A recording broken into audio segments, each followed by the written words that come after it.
dorénavant sur StreamYard. Est-ce que vous êtes avec nous? S'il vous plaît, confirmez-moi si vous êtes là. Je suis vraiment désolée. C'est des affaires qui arrivent avec notre ami Facebook. Oui, là, moi, je viens de me voir sur mon téléphone. Fait que la gang, si vous êtes là, s'il vous plaît, manifestez-vous. Faites-moi thumbs up, puis on part. Alors, on est actuellement à notre jour 4. J'espère que vous allez super bien. Donc, je vous laisse le temps d'entrer là, dans le live. OK, alors il y a des gens qui me font des pouces. Merveilleux, on aime ça. OK, Daniel, Pierre, Mélissa qui dit ça marche. Yes, OK. Merveilleux, merveilleux, merveilleux. Bon, continuez. Daniel, il dit on est en feu. Yes, sir. Hey, merci d'être là, la gang. Désolée pour ce petit retard. On a eu des petits soucis qu'on a expérimentés. Shirley qui est là. Hey, c'est drôle, Shirley. Je ne sais pas si c'est à vous que j'ai écrit ce matin. Je ne sais pas si vous êtes une de nos membres Imo Réussite, mais j'ai écrit à Anne Shirley qui écrivait votre nom exactement comme vous ce matin. Alors, j'ai répondu à une question que cette membre m'avait écrite. Bonjour, Graciola. Toi, Célina, est-ce que tu me vois en live?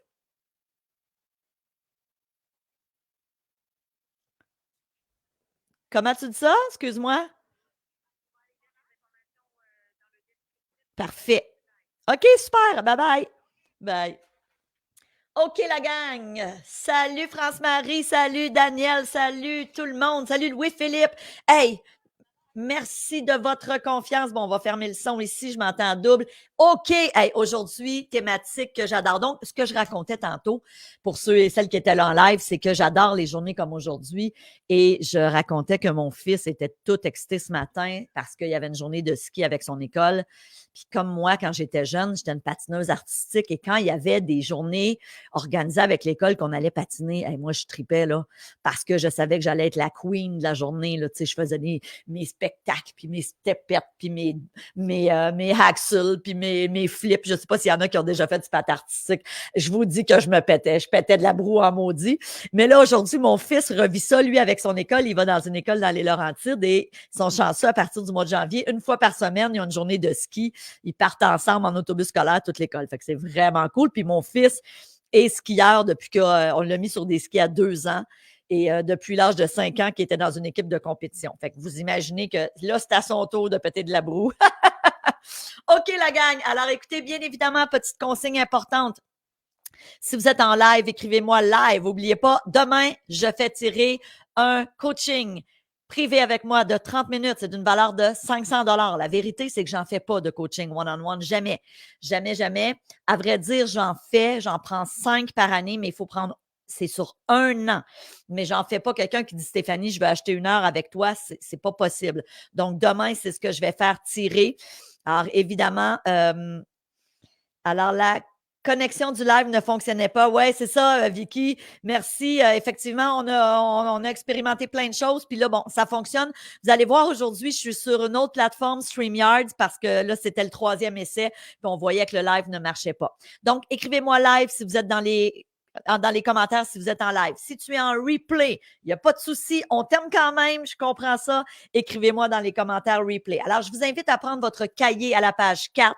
Je vais demander à Célina de mettre le lien de la page, pas de le lien du cahier pour ceux et celles qui sont arrivés aujourd'hui au jour 4 dans ce sommet de l'immobilier. Sachez que vous pouvez toujours revisionner les journées, le jour 1, 2 et 3. On va les laisser encore quelques jours sur le fil d'actualité. OK. Aujourd'hui, on parle du listing, donc ce qu'on appelle en français la fiche descriptive. Quand vient le temps d'acheter un immeuble, puis là, on va parler un peu plus d'immeubles à revenus. Donc, quand je parle d'immeubles à revenus, je parle de 2 appartements ou plus. OK? Ça peut être un 2, un triplex, un quadruplex, un sixplex, un 8, un 16, un 20 logements, whatever. Dès qu'on parle d'un immeuble à revenus, on va voir que même pour une propriété unifamiliale, mais vous allez comprendre que pourquoi je parle plus d'immeubles à revenus ici, c'est qu'évidemment, quand on achète un bien immobilier dans le but de faire de l'argent, moi, la formation Immo Réussite, je l'ai développée, oui, pour les premiers acheteurs, mais évidemment, la plupart de mes clients, c'est des gens qui disent, moi, Stéphanie, je veux acheter peut-être quelques immeubles ou au moins un duplex ou un triplex, m'y loger peut-être ou pas, mais faire de l'argent avec l'immobilier. Donc, vraiment, c'est dans cette optique-là que j'ai développé la formation Immo Réussite. Quand on analyse des fiches descriptives, Il y a Jean-Pierre qui dit live, connexion, toujours problème. Écoutez, est-ce que les autres, vous pouvez me confirmer que ça fonctionne, s'il vous plaît? J'espère que c'est OK. Je suis désolée, là, Facebook a mal au ventre aujourd'hui, ça arrive. Donc, évidemment, je continue en espérant là, que tout se passe bien. OK, les gens me font des petits pouces. Fantastique, la vie est belle. OK, Alex qui dit c'est bon, fantastique. Donc, premièrement, quand je regarde un listing, la première chose à faire, c'est super important, valider les montants des revenus et des dépenses. Et ça, je vous le dis, là, s'il y a un conseil qui est vraiment important, c'est celui-là. Combien de fois j'ai analysé des immeubles et là, je regardais les revenus et des dépenses. Puis déjà, en partant, je vous donne un truc qui déjà devrait vous mettre la puce à l'oreille à l'effet que, oh, c'est peut-être pas super comment ça a été monté, cette fiche descriptive-là. Exemple. Encore récemment, je regarde un immeuble, c'est un 6 logements dans les Basses-Laurentides. Moi, je suis toujours en train de regarder des immeubles. Je regarde cet immeuble-là et à un moment donné, je me rends compte que le courtier a mis, exemple, assurance, 4 000 taxe municipale, 8 000 taxe scolaire, 2 000 et c'est tous des chiffrons. Déjà en partant, la gang, si vous avez un listing et que c'est tous des chiffrons, c'est impossible. Ou ben donc, va t'acheter un billet de 6,49, tu es vraiment chanceux. La réalité, c'est que c'est impossible. Là. Je veux dire, une taxe municipale, c'est jamais 8 000 rond. Alors, quand on regarde une fiche descriptive, pour savoir déjà à la base, est-ce que les revenus et dépenses, ça a été fait consciencieusement? On devrait voir des chiffres comme exemple, les taxes scolaires, 8 224. Taxes municipales, pas taxes scolaires, mais taxes municipales, 8 224. C'est des exemples que je donne, évidemment. Ça se peut pas que ça soit des chiffrons. Un montant d'assurance à 2 000 ça se peut pas. C'est peut-être 2 124. Mais il y a beaucoup de courtiers. Et revenez à ce qu'on a parlé en début de semaine. On a parlé des courtiers. Il y a bien des courtiers qui, surtout quand ils ne sont pas habitués dans du multilogement, vont arrondir. Et curieusement, puis je dis bien les courtiers, certains, ce n'est pas la norme, mais ça arrive. J'ai vu ça quand même souvent. Et curieusement, c'est drôle, mais ils arrondissent toujours à la baisse. Finalement, quand c'est 8 000 qui est inscrit sur le listing, au final, quand tu demandes des preuves, c'est comme, ah, c'est 8 324. Ah, OK, ben c'est ça, j'ai arrondi. Non, non, tu ne comprends pas, là. Un investisseur immobilier va calculer la rentabilité et tu as besoin des bons chiffres. Ce n'est pas une affaire là, de calculer à mi-terme. Là. Rappelez-vous, je ne me rappelle pas si dans ce live-là, je vous l'ai dit. Salut Guy! Merci d'être de retour en live. La réalité, c'est que moi, quand j'ai commencé à investir en immobilier à l'âge de 22 ans, mon premier triplex, j'avais fait mes calculs de rentabilité sur une napkin dans un restaurant. Ce que je ne vous recommande, mais pas du tout de faire aujourd'hui. Je vais vous dire, j'ai été vraiment chanceuse. J'aurais pu royalement me tromper. OK? J'aurais pu me planter. Heureusement, ça a été un bon investissement. Mais je vous jure que si j'avais fait ça tout au long de ma carrière en investissement immobilier, j'aurais sûrement acheté des mauvaises choses, j'aurais sûrement payé trop cher, j'aurais acheté basé sur des mauvais calculs. Donc, vraiment important, valider toujours les montants des revenus et des dépenses. Puis, je vais aller plus loin. Demander des preuves. Je veux voir les papiers d'assurance, je veux voir les taxes scolaires, les taxes municipales. Le courtier, en principe, a tout ça en sa possession. Si ce n'est pas aux mains d'un courtier et que c'est un particulier qui vend, demandez les pièces justificatives. C'est super important. Vous voulez faire vos calculs basés avec les vrais chiffres. Alors ça, c'est vraiment, vraiment premier point. Point numéro 2, faites vos propres calculs de rentabilité. Encore une fois, j'ai vu ça souvent, d'où l'importance de prendre des courtiers qui sont habitués dans les produits qu'on souhaite acheter. Exemple, si vous achetez un multilogement, il y a des courtiers qui ne sont pas nécessairement en mesure de faire le calcul de rentabilité et de vous montrer des chiffres. Exemple, le multiplicateur de revenus bruts, multiplicateur de revenus nets, le ratio de couverture de dette. Donc, tout ça, c'est des chiffres sur lesquels vous allez vous baser pour acheter. OK? Donc, et j'ai parfois vu des calculs qui étaient erronés. Donc, encore une fois, évidemment, si c'est un courtier qui est habitué, qui est spécialisé dans du multilogement, en principe, les chiffres vont être bons. Dans la formation Immo Réussite, on vous fournit un calculateur alors qui est informatisé, évidemment. Tout ce que vous avez à faire, vous allez prendre les chiffres qui sont fournis dans la fiche descriptive, vous allez les entrer et automatiquement, ça va vous calculer. Est-ce que l'immeuble est en cash flow positif? C'est quoi le ratio de couverture de dette? C'est quoi le MRB, le MRN, donc multiplicateur de revenus bruts, multiplicateur de revenus nets? Vous voulez toujours revalider vous-même vos calculs. Pourquoi? Parce que le nerf de la guerre en immobilier, c'est d'acheter avec un cash flow positif. Qu'est-ce que ça veut dire un cash flow positif? C'est pas compliqué. Un cash flow positif, ça veut dire que vous avez des revenus de l'immeuble, vous avez des dépenses que vous devez soustraire, vous avez aussi bien sûr votre hypothèque que je considère dans les dépenses, et de là, il est supposé de rester de l'argent tous les mois. Souvent, on me pose la question, Stéphanie, il devrait rester combien? Minimum entre 50 et 70 dollars par appartement par mois. Prenez ça en note, là, la gang. Minimum entre 50 et 70 dollars par appartement par mois. Donc, si on prend un exemple, tu as un triplex, hein, tu as 3 appartements, tu n'y résides pas, donc tu n'y habites pas, tu achètes un triplex. Chaque appartement devrait minimalement, mettons, te rapporter 50 dollars. Donc, 50 fois 3, ça va être 150 dollars par mois que tu vas avoir de cash flow positif. Une fois que tout est payé, tu as tes revenus, tu soustrais tes dépenses, ton hypothèque, il reste 150 dollars par mois fois 12 mois. C'est ça, le cash flow positif. Ça, la gang, c'est un minimum. OK? C'est bien mieux s'il te reste 200 dollars par appartement par mois. J'avais un ami, moi, qui a acheté un condo, il restait 600 dollars par mois de cash flow pour un appartement. C'est wow! Vraiment super intéressant. OK? Moi, en moyenne, mes appartements, là, pour tout mon parc immobilier, me rapportent à peu près 500 dollars par mois de cash flow positif. C'est une moyenne, évidemment. Il y en a qui rapportent un peu plus, il y en a qui rapportent un petit peu moins. OK? Donc, c'est vraiment super important. OK? Donc, ça, c'est le point numéro 2. Faites vos calculs vous-même. Point numéro 3, analysez les comparables vendus dans le secteur. On en a parlé hier, puis je reviens là-dessus dans le cadre de la fiche descriptive. Quand tu as une fiche descriptive dans les mains, théoriquement, avec ces informations-là, tu devrais être capable en 10 minutes, même 5, à partir du moment où tu vas avoir un petit peu plus d'expérience, tu devrais être capable de... il y a quelqu'un qui dit: «J'aime quand ils écrivent revenus potentiels». Ouais, ouais, ça, c'est un bon point, Vicky. Quand ils écrivent les courtiers revenus potentiels, oui, ça peut être intéressant. Donc, je ne sais pas si vous êtes sarcastique ou pas, mais justement, avec les comparables du secteur, ça va vous permettre de dire, OK, exemple, il y a 2 mois, sur la rue d'à côté, il y a un triplex qui s'est vendu le même prix et les loyers étaient de tant. OK? Donc, assurez-vous de regarder, c'est quoi les loyers comparables dans le secteur? Est-ce que j'ai de la place à optimiser? Et ça, c'est vraiment important. Quand on dit en 5 à 10 minutes avec un listing, tu devrais être capable de savoir est-ce que c'est intéressant et est-ce que je passe à la prochaine étape? La prochaine étape étant de dire, OK, je vais peut-être aller voir dans le secteur, je vais peut-être faire une offre d'achat avec plein de conditions pour être capable de me sortir du deal si je change d'idée.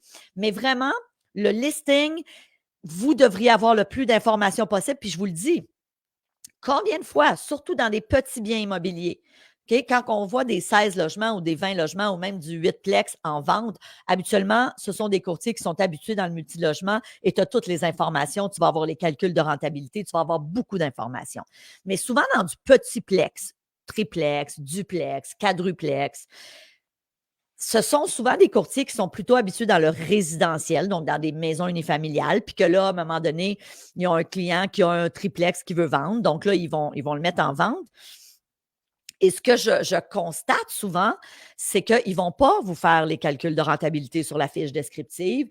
Ils ne vont pas nécessairement vous dire. Alors, oui, ils vont mettre des choses comme Vicky dit, potentiel d'augmentation des revenus. Ouais, mais tu sais, il ne faut jamais perdre de vue une chose, là.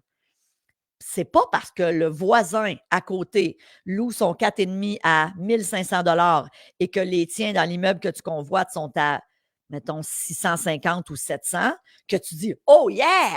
Je peux augmenter de 300 dollars d'un coup. » C'est parce que c'est pas tout à fait comme ça que ça marche.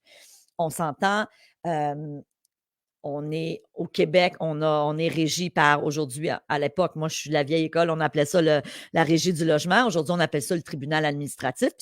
C'est correct qu'il y ait des lois parce qu'il y a des propriétaires qui sont, selon moi, de mauvais propriétaires, qui sont des gens inhumains, qui n'ont pas de cœur, qui mettent des gens dehors, qui font des évictions. Jamais je ne vais vous enseigner ça dans Immo Réussite.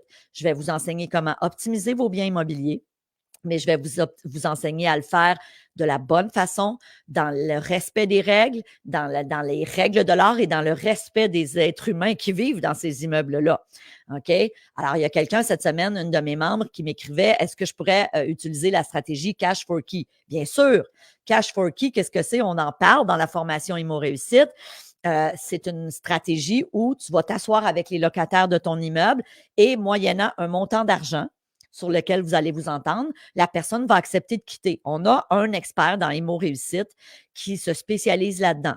C'est un gars de cœur, c'est une super bonne personne. Lui se spécialise dans quelque chose qu'on vous enseigne chez Immo Réussite, c'est la division d'appartements. Super stratégie, intéressante. Mais lui va s'asseoir avec les gens, puis il dit chaque personne a son prix. Il dit dans 90% des cas, on s'entend.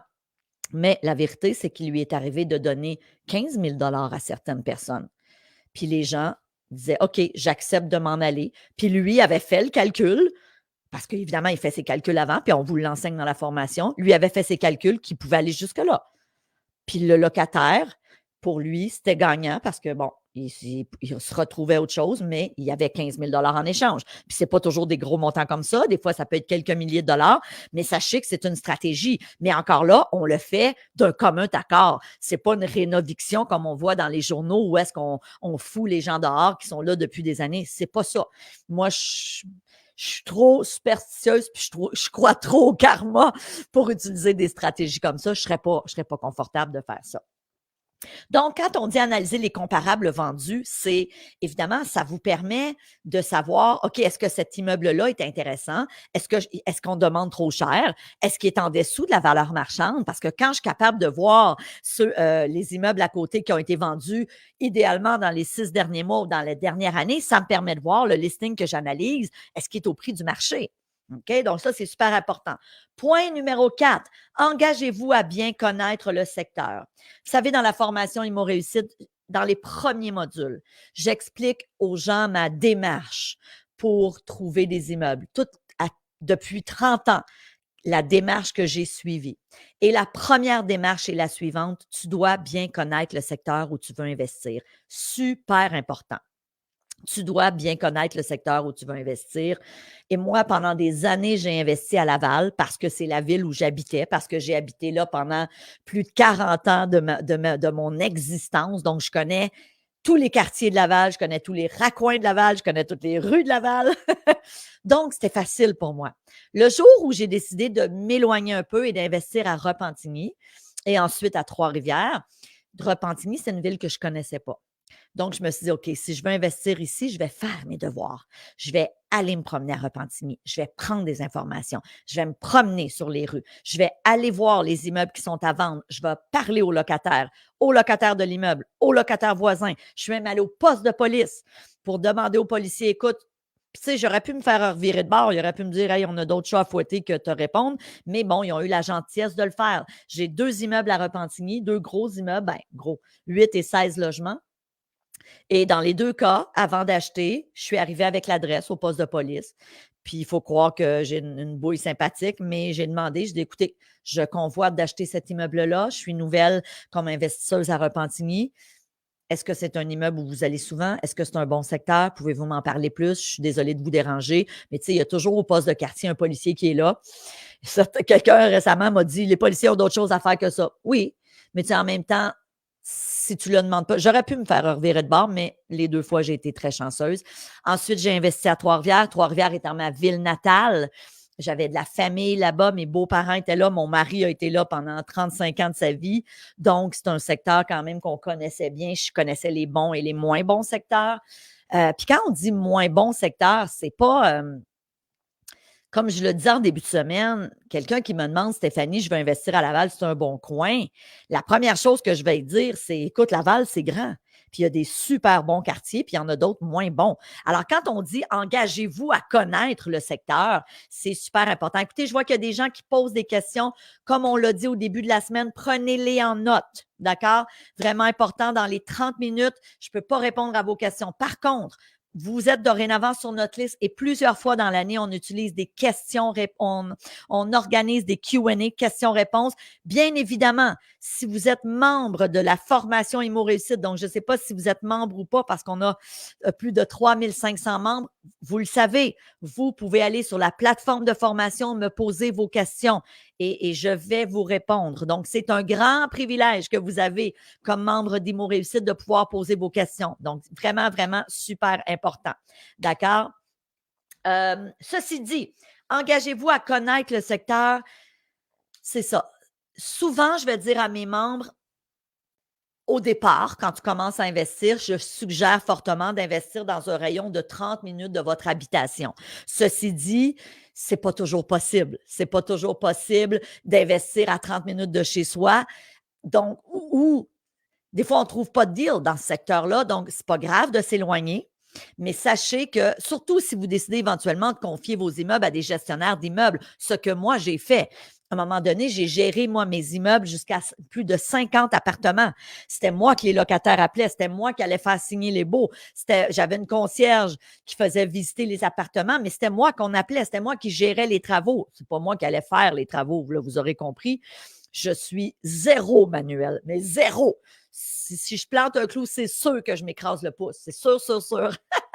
Donc, mais je devais négocier avec les entrepreneurs. Puis je vous le dis, là, je faisais ça. C'était pas une job à temps plein parce que moi, j'ai toujours eu une autre business. J'ai écrit des livres, j'ai fait beaucoup de télé, de radio. Je faisais des conférences en entreprise. Donc, je gérais mon parc immobilier à temps partiel jusqu'à 50 appartements. Et un jour, j'ai décidé de le confier à des gestionnaires d'immeubles. Dans la formation Imo Réussite, je vous en parle énormément. On a un gestionnaire d'immeubles qui vient aussi vous enseigner c'est quoi la gestion d'immeubles, quand vous pouvez recourir au gestionnaire, quoi poser comme question pour choisir le bon gestionnaire, etc., etc. Ceci dit, bien, bien, bien important, à partir du moment où vous passez à la prochaine étape dans la fiche descriptive, où vous dites, OK, il semble avoir un cash flow positif. J'ai fait mes propres calculs, puis oui, effectivement, ce qu'on me dit là, c'est rentable. Parfait.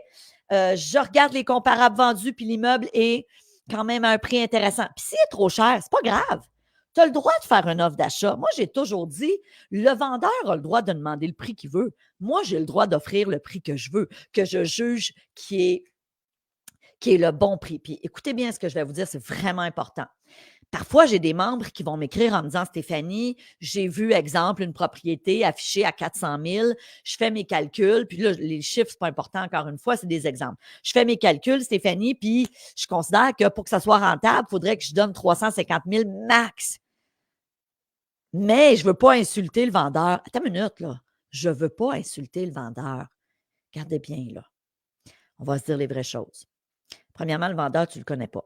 Deuxièmement, il y a une façon de présenter une offre d'achat en dessous du prix demandé. Et je l'ai souvent fait et ça a souvent fonctionné. De toute façon, la négo commence là. Mais moi, je disais toujours à mon courtier et plus tard, quand c'est moi qui présentais moi-même mes offres d'achat, les fois où j'ai transigé directement avec le propriétaire, je disais toujours au propriétaire, écoutez, je veux juste vous dire, je vais vous présenter une offre d'achat et je veux gérer vos attentes, c'est en dessous du prix demandé. Et c'est pas parce qu'il faut réaliser une chose. Le vendeur a souvent un attachement sentimental à son immeuble. C'est comme ça. C'est normal. Normal. Lui, il pense que ça vaut tant, puis ça le vaut peut-être aussi. Mais en même temps, nous, on est des investisseurs immobiliers, puis on veut acheter quelque chose de rentable. Je ne veux pas être obligé à tous les mois de mettre de l'argent de ma poche. Moi, jamais je vais vous enseigner ça dans Imo Réussite. Donc, moi, je dis toujours aux vendeurs, écoutez, je m'apprête à vous présenter une offre d'achat, je veux juste gérer les attentes. C'est plus bas que ce que vous demandez. Et ce n'est pas parce que je pense que votre immeuble ne vaut pas le prix demandé, mais moi, j'ai fait des calculs et c'est ce que je peux me permettre. Alors, voyez-vous, dans la vie, tout se dit. Ça dépend comment on le dit. Et là, je présentais mon offre. Ça ne m'est jamais arrivé d'avoir quelqu'un qui est insulté au point de dire je ne te vendrai pas mon immeuble, tu as bien du front. Non, parce que je l'amenais comme ça. Et ça ne veut pas dire qu'on a conclu à mon prix, mais des fois, on se retrouvait dans le milieu ou des fois, on se rapprochait de ce que je voulais. Donc, n'ayez pas peur de faire des offres, la gang, c'est vraiment super important. OK. Alors, écoutez, ce que je vous propose, bien important, n'oubliez pas, on a un rendez-vous, nous, mardi soir prochain, webinaire Comment dénicher des aubaines, 19h30, heure du Québec. Alors, c'est vraiment important. Célina va mettre le lien dans le chat de réserver votre place parce que ça va être un lien que vous allez recevoir. Ça ne se fera pas dans mon bureau ici, ça va se faire dans mon studio en haut. Ça, c'est la première chose. Deuxièmement, on a des gens qui nous ont écrit hier et qui ont demandé à parler à Célina, qui ne peuvent pas être là demain. Il faut savoir que demain, je vais faire tirer 25. Non, je ne vais pas faire tirer, c'est pas vrai. Je vais faire tirer un coaching pour quelqu'un qui a été là tous les jours en live. Mais les 25 premières personnes qui vont joindre Imo Réussite auront aussi un bonus d'une valeur de 500 $. Donc, si vous savez que vous ne pouvez pas être là demain et que vous souhaitez joindre le programme Imo Réussite, prenez un appel avec Célina. Je vous le dis, soyez patient, évidemment, parce qu'il est possible qu'elle ait quelques demandes d'appel. Donc, vous écrivez à question@stephaniemilo.com. Écrivez-nous votre nom complet, votre numéro de téléphone, votre indicatif régional. Si vous êtes dans une autre province au Canada, si vous êtes aux États-Unis, si vous êtes en Europe, n'oubliez pas en Europe de nous mettre votre petit code 32 ou 33 devant, c'est super important et Célina pourra vous appeler. Bien sûr, si vous étiez avec nous en live, mettez-moi live dans les commentaires. Si vous êtes en replay à partir de là, mettez-moi replay. Demain, la gang, de quoi on va parler? Puis évidemment, prenez le temps de regarder le plan de cours. Souvent, il y a des gens qui nous écrivent avec des questions sur le plan de cours. Ça va nous faire plaisir de vous répondre. Prenez le temps de regarder le plan de cours. Imo Réussite, je vais en parler demain. C'est l'objectif de demain. Demain, on va parler de l'achat de multiplex rentables dans le marché actuel, mais on va aussi, je vais vous présenter, je vais prendre une dizaine de minutes pour vous présenter la formation Imo Réussite. On parle de plus de 70 heures de contenu. On est la formation en ce moment dans toute la francophonie qui est la plus complète. J'ai 55 experts avec moi qui viennent vous former. Fait que je vous le dis, là, c'est de loin la formation la plus complète. J'en suis très fière. Je vous expliquerai demain plus en détail ce qu'est la formation Imo Réussite. Alors, avant de terminer, merci. Désolé pour les petits soucis techniques, mais la bonne nouvelle, c'est qu'on a quand même réussi. Je vous aime, je vous embrasse. Soyez là en live demain. Merci ma belle gang et on se revoit demain. Salut tout le monde. Bye bye.